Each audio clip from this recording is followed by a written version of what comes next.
Assalamualaikum warahmatullahi wabarakatuh. Alhamdulillahirobbilalamin. Wassalatu wassalamu ala asrofil anbiya'i wal mursalin wa ala alihi wa ashabihi rasulillahi ajmain. Asyhadu an la ilaha illallah wahdahu la syarikalah wa asyhadu anna Muhammadan abduhu wa rasuluh la nabiyya ba'da. Pertama kali ucapkan puji dan syukur kehadirat Allah Subhanahu wa taala yang niatnya kepada kita bersama, sehingga dengan rahmat dan karunia-Nya itu jugalah kita dapat berkumpul di siang hari ini dalam rangka sosialisasi pemikiran filosofi pendidikan menurut KHD dan sosialisasi budaya positif. Selawat dan salam tidak bosan-bosannya kita kirimkan kehadirat junjungan alam, yakni Nabi besar Muhammad Sallallahu Alaihi Wasallam yang telah bersusah payah menegakkan kalimat La ilaha illallah di atas permukaan bumi ini. Yang sama kita hormati Ibu Kepala Sekolah UPTD SD Negeri 04 Batu Payung, seterusnya yang saya hormati rekan-rekan Bapak dan Ibu Majelis Guru SD Negeri 04 Batu Payung. Terima kasih saya ucapkan kepada Bapak dan Ibu yang telah bersedia untuk memenuhi undangan saya dalam pelaksanaan sosialisasi pelaksanaan untuk calon guru penggerak angkatan 4, yaitu pemikiran filosofi pendidikan menurut KHD dan budaya positif. Baiklah Bapak dan Ibu, berdasarkan pelatihan saya 3 bulan yang lalu, calon guru penggerak angkatan 4, kami sudah melakukan pelatihan. Sebenarnya pelatihan ini ada 9 bulan. Kemudian dalam 9 bulan ini baru 3 bulan saya mengikuti kegiatan. Nah, setelah saya mengikuti 3 bulan dan kemudian melaksanakan aksi nyata, di sini saya ditugaskan untuk mensosialisasikan apa yang telah saya dapat selama ini. Selama 3 bulan saya dilatih dalam pelatihan guru penggerak ini. Sebetulnya pelatihan ini ada 3 modul yang kami pelajari, namun yang kami pelajari baru 1 modul. Nah, Bapak dan Ibu, materi sekarang yang saya sampaikan sesuai dengan pelatihan saya modul 1, yaitu tentang pemikiran filosofi pendidikan menurut KHD. KHD membedakan kata pendidikan dan pengajaran. Di sini pengajaran adalah bagian dari pendidikan. Pengajaran merupakan proses pendidikan dalam memberi ilmu atau faedah untuk kecakapan hidup anak secara lahir dan batin. Pendidikan memberikan tuntunan terhadap segala kekuatan kodrat yang dimiliki anak agar ia mampu mencapai keselamatan dan kebahagiaan yang setinggi-tingginya, baik sebagai seorang manusia maupun sebagai anggota masyarakat.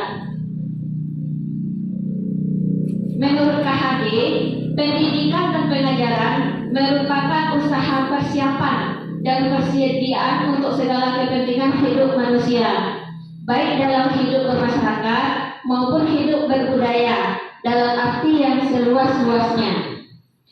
Pendidikan adalah tempat bersemainya benih-benih kebudayaan dalam masyarakat.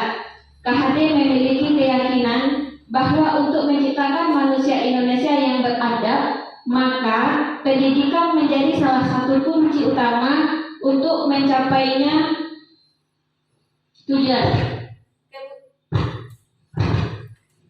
Tujuan pendidikan yaitu menuntut segala kodrat yang ada pada anak-anak agar mereka dapat mencapai keselamatan dan kebahagiaan yang setinggi-tingginya, baik sebagai manusia maupun sebagai anggota masyarakat.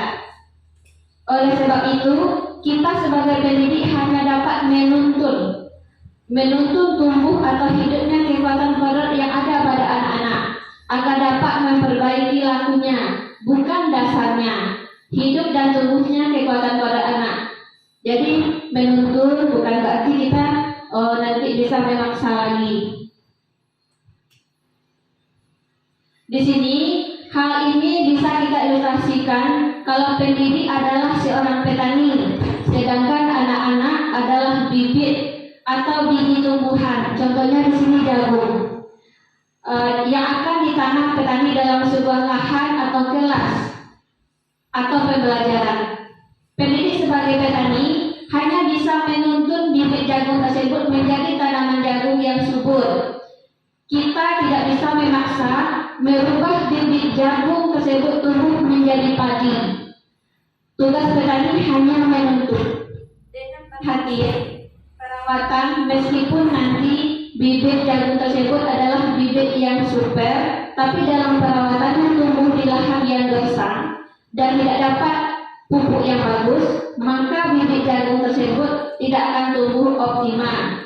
Itulah ilustrasi tujuan pendidikan menurut KHD.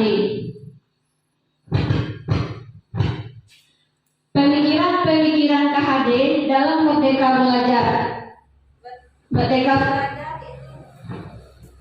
guru sebagai ammoh menuntun murid mendapat kebebasan dalam belajar untuk mengembangkan segala potensi, bakat dan minat yang dimiliki sesuai dengan kodrat alam dan kodrat zaman, dengan tetap menanamkan budi pekerti untuk menjadi tujuan pendidikan.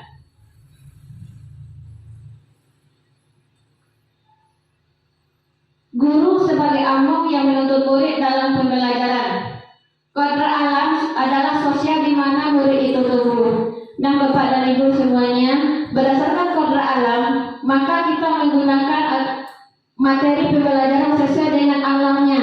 Tidak mungkin kita membawa alam yang belum dikuasai anak, kemudian kita memaksakan mereka untuk menguasai. Contohnya kita kan di daerah perkampungan, kita bawa suasana perkotaan kepada mereka, mungkin anak agak susah dalam mendapatkan pembelajaran.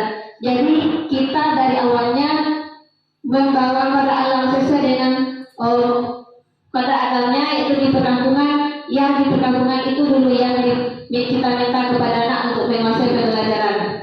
Nah, kemudian kodrat zaman adalah zaman anak itu tumbuh.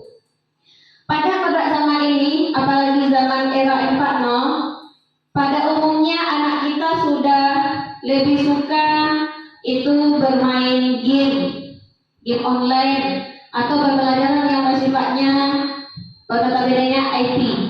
Jadi kita berharap kita ambil posisi menggunakan IT ini. Kebetulan alhamdulillah kita akan mendapatkan bantuan dari pemerintah, yaitu Chromebook. Kita alangkah baiknya kita memakai sarana ini kita jadikan untuk media pembelajaran. Dan alhamdulillah saya juga sudah mencobakan dengan menggunakan IT ini, ternyata memang betul-betul anak itu tertarik. Mereka belajar lagi menurut KD, yaitu budi pekerti adalah karakter yang merupakan hasil bersatunya gerak, pikiran, perasaan, dan kehendak, sehingga menimbulkan tenaga. Pendidikan berpihak kepada murid, di mana murid yang mempunyai peranan dalam pembelajaran, guru hanya sebagai penuntun.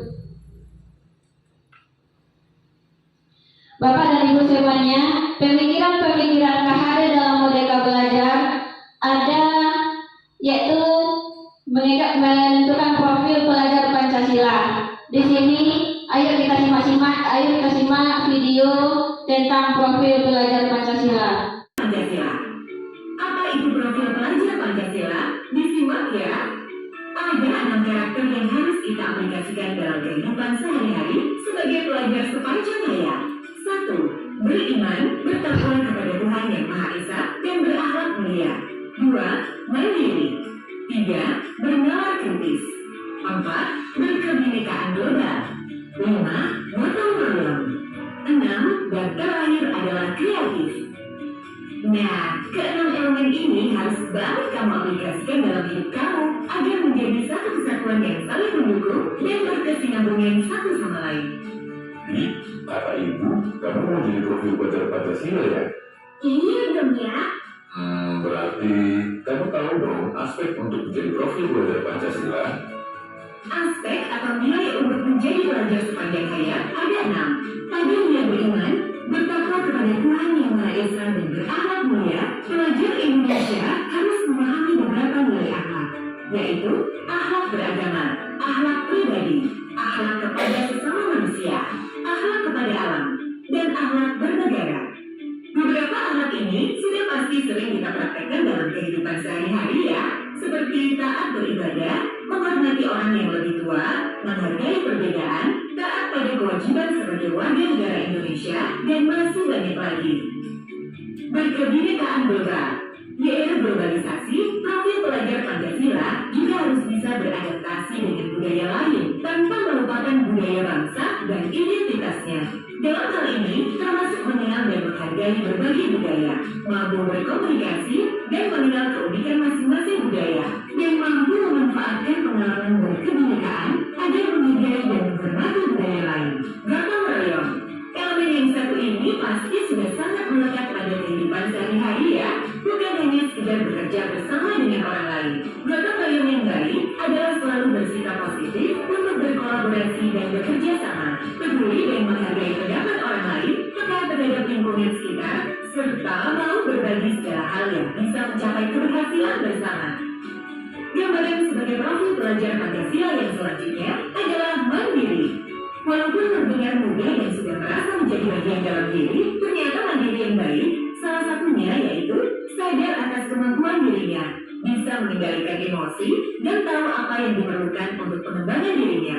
Tak hanya itu, pelajar Indonesia yang mandiri juga mampu mengatur pikiran dan perasaannya untuk mencapai sebuah tujuan. Bernalar kritis. Profil pelajar Pancasila juga harus bisa mengolah informasi yang diterima secara objektif, kemudian menganalisa, mengevaluasi, baru menerapkan informasi tersebut.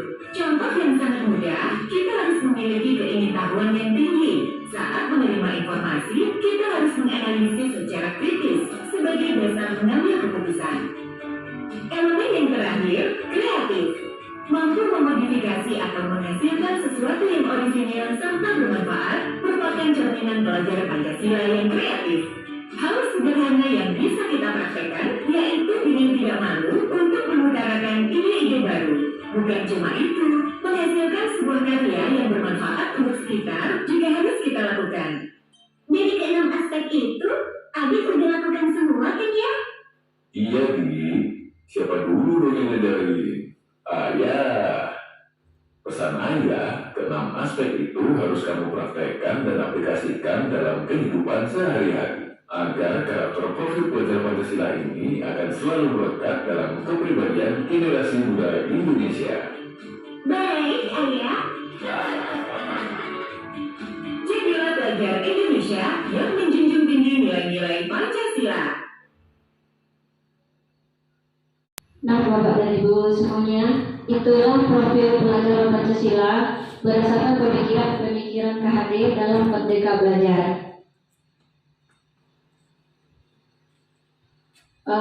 Bapak dan Ibu, kebetulan untuk di kelas 6 saya mengambil praktek untuk budaya positif. Baru di kelas 6 budaya positif kelas 6 UPTD SD Negeri 04 Batu Bayulang. Budaya positif yang telah saya ambil yaitu tahu di katunan ampe, katu malere, mendaki, menata, menurun.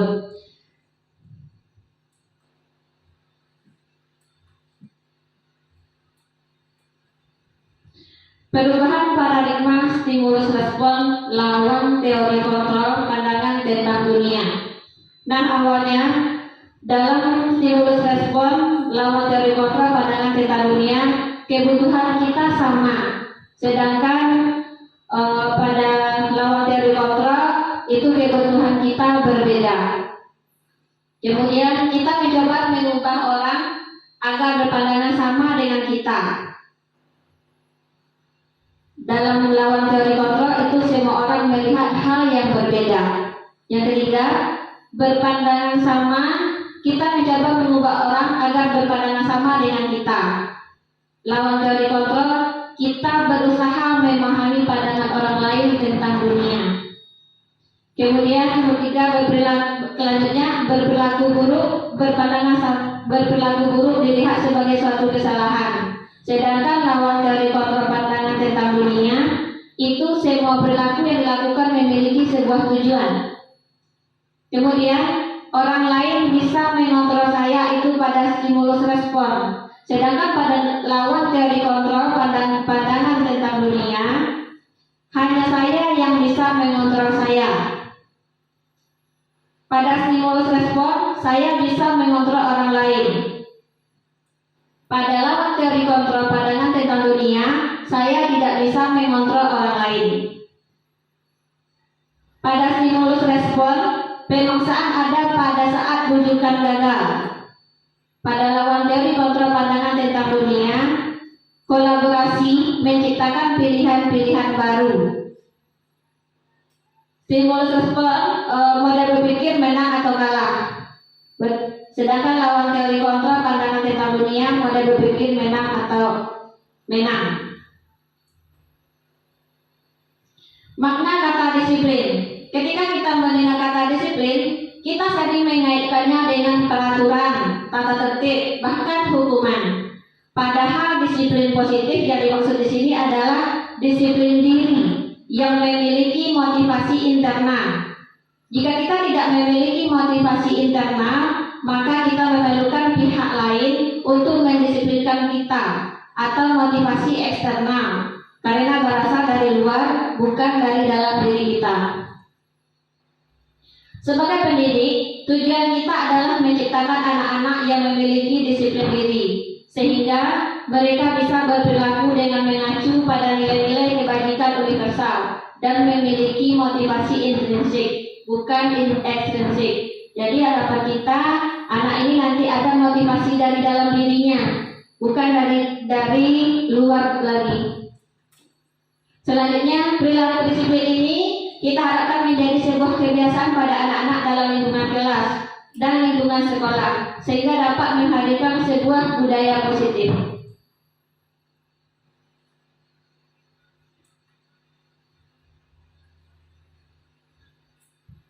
Bapak dan Ibu, budaya positif ini ada 3 motivasi perilaku manusia yang menyebabkannya. Yang pertama yaitu untuk menghindari ketidaknyamanan atau hukuman.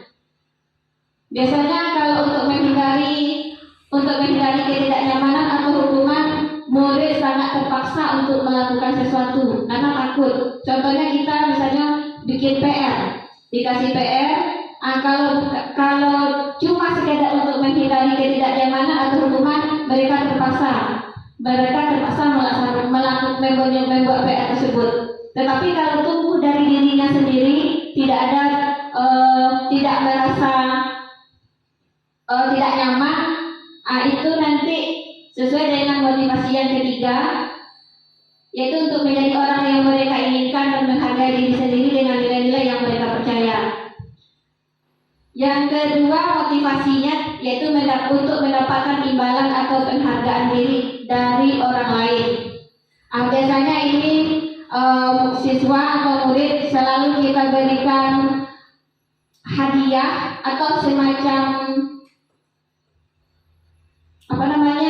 hadiah seperti bintang atau tepuk tangan, sehingga dia ada timbul motivasinya dalam melaksanakan segala sesuatu yang kita beri suruh. Jadi ini adalah motivasi yang kedua. Kemudian motivasi yang ketiga untuk menjadi orang yang mereka inginkan dan menghargai diri sendiri dengan nilai-nilai yang mereka percaya.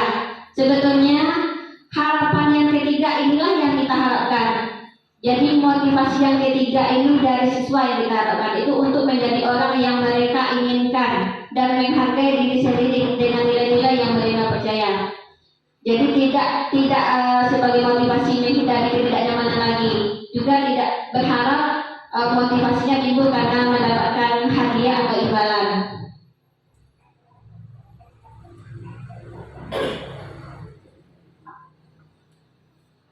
Dan juga di sini sebetulnya kita memiliki 5 kebutuhan dasar. Yang kelima kebutuhan dasar itu yang pertama yaitu kebutuhan bertahan hidup. Kebutuhan bertahan hidup yaitu makanan, rumah, kesehatan, fisiologis. Kemudian yang kedua, cinta dan kasih sayang. Sosial, psikologis, dan juga psikologis. Yang ketiga, kebutuhan, kebebasan ingin mencoba hal yang baru. Tidak itu saja. Yang keempat, kebutuhan kesenangan. Kesenangan, menarik, tertawa, bermain. Itu adalah kebutuhan dasar manusia. Yang kelima yaitu kebutuhan dasar yang kelima, penguasaan kebutuhan, pengakuan dan kemampuan diakui dan dihormati. Halo.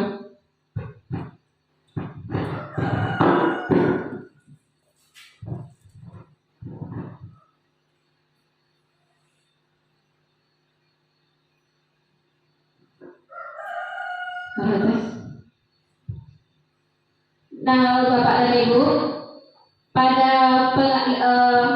ini yang berikutnya 5 posisi kontrol pada kegiatan menurut KHD.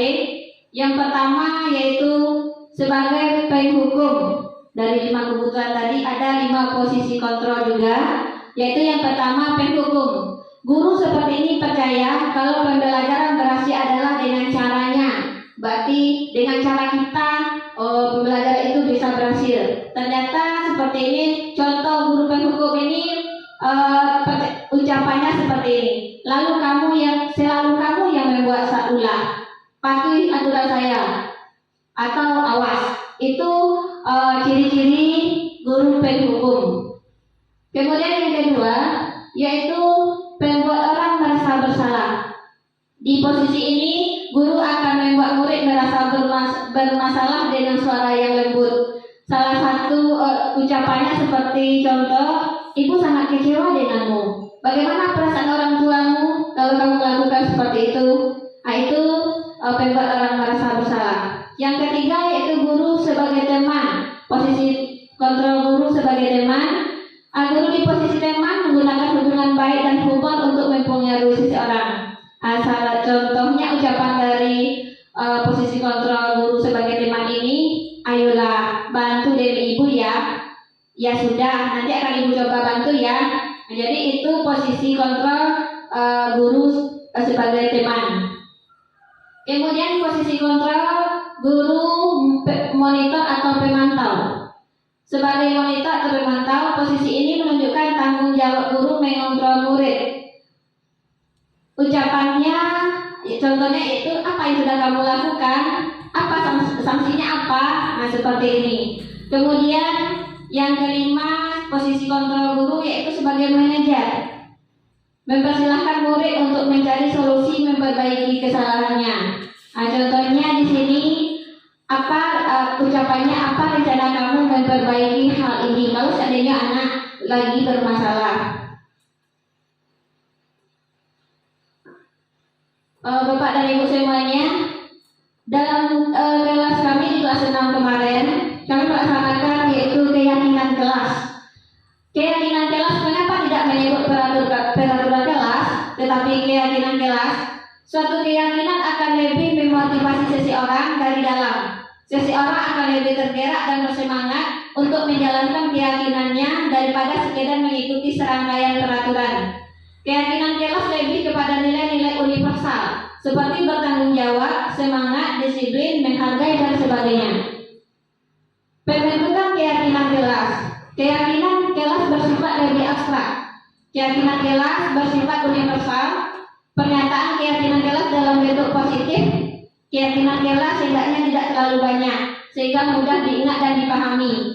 Semua warga kelas berkontribusi dalam curah pendapat. Bersedia meninjau kembali keyakinan kelas dari waktu ke waktu. Nah, dalam keyakinan kelas ada hukuman, ada sanksi dan ada restitusi. Kalau hukuman itu bersifat tidak terencana atau tiba-tiba. Hukuman bersifat satu arah dari pihak guru dan murid, menerima tanpa diskusi. Hukuman bisa bersifat fisik atau verbal. Kemudian murid merasa disakiti oleh perbuatan atau kata-kata. Kemudian sanksi atau konsekuensi. Sanksi ini bersifat terencana dan sudah disepakati. Sanksi bersifat dua arah dari pihak guru dan murid. Kemudian yang ketiga yaitu restitusi. Murid yang melakukan kesalahan akan diberi solusi untuk memperbaiki kesalahannya sebelum kembali ke kelompoknya. Di sini, guru mempunyai peran kontrol sebagai manajer, di mana murid diberi pilihan atau memilih sendiri dalam memperbaiki kesalahannya.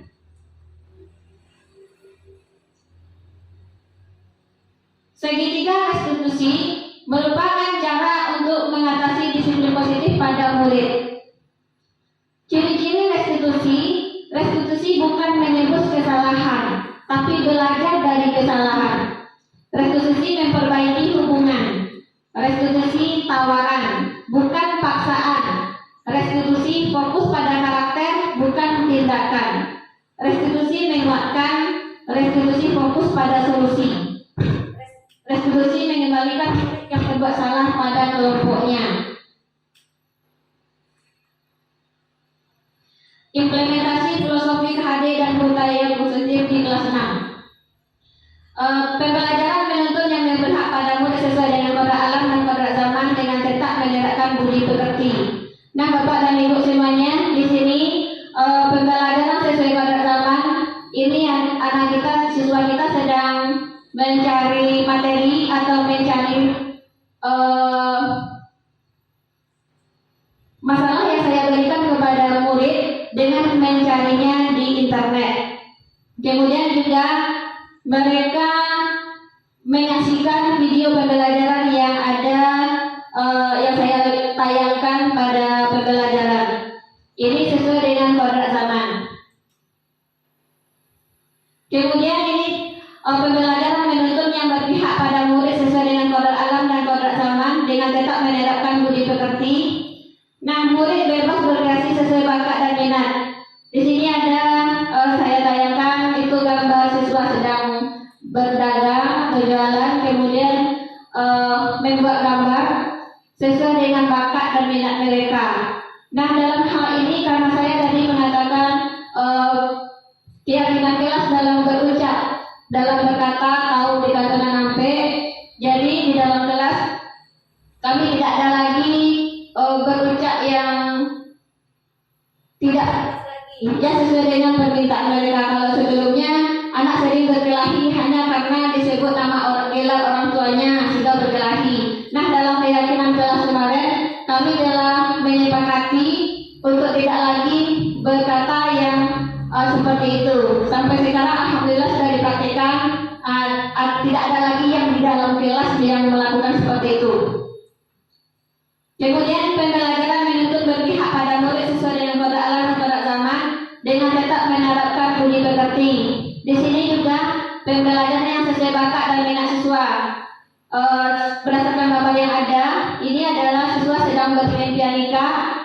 Kemudian yang menerapkan budi pekerti, kita gotong royong bersama. Nah, kemudian pembelajaran menuntut yang berpihak pada murid sesuai dengan kodrat alam dan kodrat zaman dengan tetap menerapkan budi pekerti. Pada waktu itu saya mengajak siswa dalam pembelajaran kewirausahaan yang sesuai dengan kodrat alam. Saya mengajak langsung anak ke lapangan sehingga sesuai dengan pembelajaran yang bersifat atau pembelajaran yang berfokus pada siswa, pada murid. Kemudian saya juga melakukan ice breaking.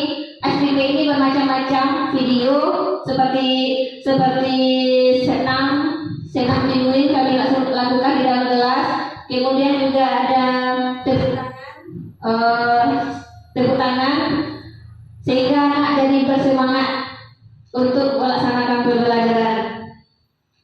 Di sini dalam menerapkan budaya positif dengan membuat keyakinan kelas. Ini adalah keyakinan kelas yang telah kami tuliskan, dituliskan oleh siswa, kemudian ditempel di papan dan kemudian kami tempel di belakang. Bapak dan Ibu bisa lihat di belakang. Nah, dalam penerapan budaya positif dengan membuat keyakinan kelas, guru melakukan yang pertama kali dilakukan adalah sosialisasi dengan kepala sekolah. Kemudian guru melakukan sosialisasi dengan murid di kelas. Ternyata Bapak dan Ibu, respon murid mengenai pembelajaran sesuai pemikiran KHD ini sangat bagus sekali. Mereka sangat senang, apalagi sesuai dengan pembelajaran yang kita yaitu berpihak kepada murid, sangat menyenangkan bagi mereka. Kita berharap apa yang kita lakukan bisa kita imbaskan kepada Bapak semuanya. Refleksi calon guru penggerak dan rencana perbaikan. Nah, pada pelaksanaan budaya positif CGP masih kurang konsisten dalam menjalankan perubahan pendidikan serta menerapkan budaya positif. Yang kedua, calon guru penggerak masih memerlukan dukungan yang lebih kuat dari rekan kerja agar perubahan bisa diwujudkan. Kemudian yang ketiga, masih sulitnya merubah mindset warga. Yang keempat, warga sekolah hanya pendidikan berpihak pada murid. Kemudian rencana perbaikannya nanti yaitu membuat program yang berhubungan dengan kegiatan pendidikan berpihak pada murid. Yang kedua, lebih konsisten dalam melakukan perubahan pendidikan dan juga penerapan budaya positif. Berikutnya, lebih menggalang kolaborasi dengan rekan kerja, merubah mindset semua warga. Tidak mungkin kegiatan itu hanya bisa dilaksanakan oleh satu orang guru dalam satu lingkungan sekolah. Jadi kita juga butuh dukungan dari Bapak dan Ibu semua di sekolah ini. Assalamualaikum warahmatullahi wabarakatuh. Waalaikumsalam warahmatullahi wabarakatuh.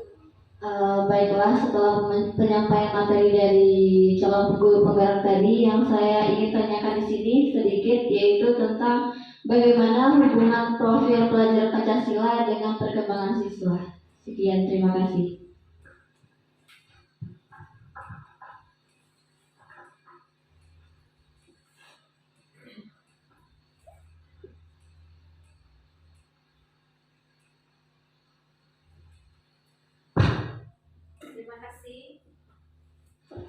Terima kasih Bu Yuni pertanyaannya. Hubungan profil pelajar Pancasila dengan perkembangan siswa. Sebetulnya pertanyaannya sangat bagus sekali, Bu. Hubungan sangat berhubungan sekali. Contohnya di sini dengan perkembangan siswa. Kita mulai dari murid kelas 1 berdasarkan profil pelajar Pancasila. Itu yang pertama, profil pelajar Pancasila itu beriman bertakwa kepada Tuhan Yang Maha Esa. Itu sangat berhubungan sekali. Kenapa demikian? Siswa ini sangat diharapkan dalam perkembangannya itu di zaman sekarang banyak sekali siswa yang masih kurang dalam sesuai dengan profil pelajar Pancasila itu beriman dan bertakwa. Ditanya dan kalau di dalam lingkungan kita itu contohnya sholat.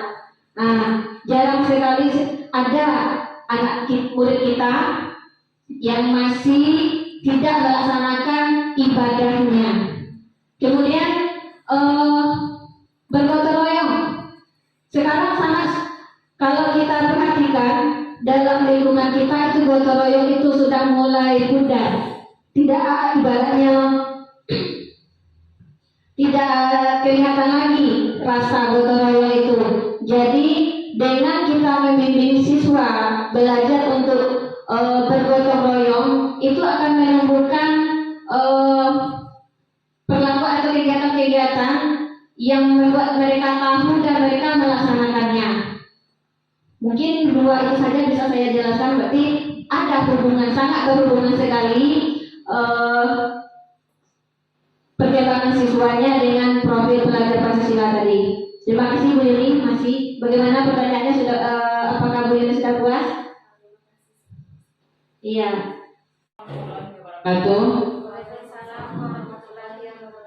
Terima kasih atas waktu yang diberikan untuk bertanya tentang profil pelajaran Pancasila oleh Ki Hajar Dewantara. Baik Bu, dalam hal ini saya akan menanyakan itu masalah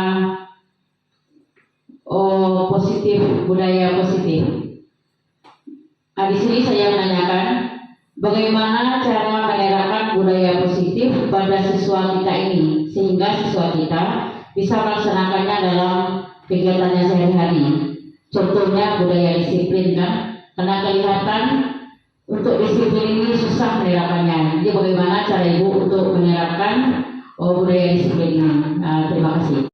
Terima kasih Bu Yana, pertanyaannya sangat bagus sekali. Bagaimana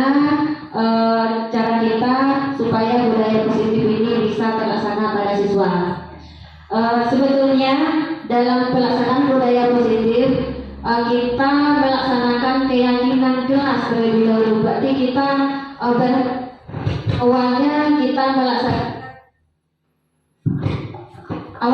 melaksanakan curah pendapat dengan siswa. Sehingga sebetulnya budaya positif ini sebetulnya sudah kita laksanakan. Cuma kita mengimbangkannya lagi. Berdasarkan salah satu contoh tadi untuk pelaksanaan budaya positif itu melaksanakan katol di Nanampe. Kemudian yang ditanyakan tentang disiplin. Disiplin memang sangat kurang sekali. Dalam hal ini alangkah bagusnya kita melaksanakan keyakinan jelas atau keyakinan di sekolah kita. Keyakinan jelas itu berarti kita curah pendapat dengan siswa apa yang diharapkan oleh siswa itu, maunya apa. Karena berdasarkan pemikiran filosofi KHD yaitu pembelajaran berpusat kepada siswa. Jadi kita bersudah pendapat dengan siswa apa keinginan mereka. Setelah disepakati, otomatis nanti mereka akan menyadari tentang kesepakatan itu. Salah satu contoh di dalam kelas yang telah saya praktekkan itu ya disiplin dalam berucap. Melaksanakan katode dan ampe, mereka berharap tidak ada lagi yang menertawakan nama orang tuanya atau gelar orang tuanya. Alhamdulillah sudah 1 bulan kami praktekkan, walaupun ada 1 atau 2 orang yang melanggar, ternyata temannya yang lain itu menegur. Ada yang disebut kan kita sudah sepakat untuk tidak untuk tidak berucap seperti itu lagi. Sehingga akhirnya oh iya ya, saya lupa. Kemudian sesuai konsekuensi ada konsekuensi juga dibuat dengan murid. Kalau mereka berbuat seperti ini, dia minta maaf. Atau kalau di kelas kami pada waktu itu kalau sudah 2 kali traktir Bu supaya kita tidak ulang lagi katanya. Sehingga pada waktu itu dilaksanakan. Tapi alhamdulillah sampai sekarang tidak ada. Jadi mungkin ada kita curah pendapat dengan siswa. Itu jawabannya Bu. Terima kasih. Assalamualaikum warahmatullahi wabarakatuh. Baiklah Bapak dan Ibu semuanya, demikianlah acara kita pada siang hari ini. Terima kasih atas perhatiannya.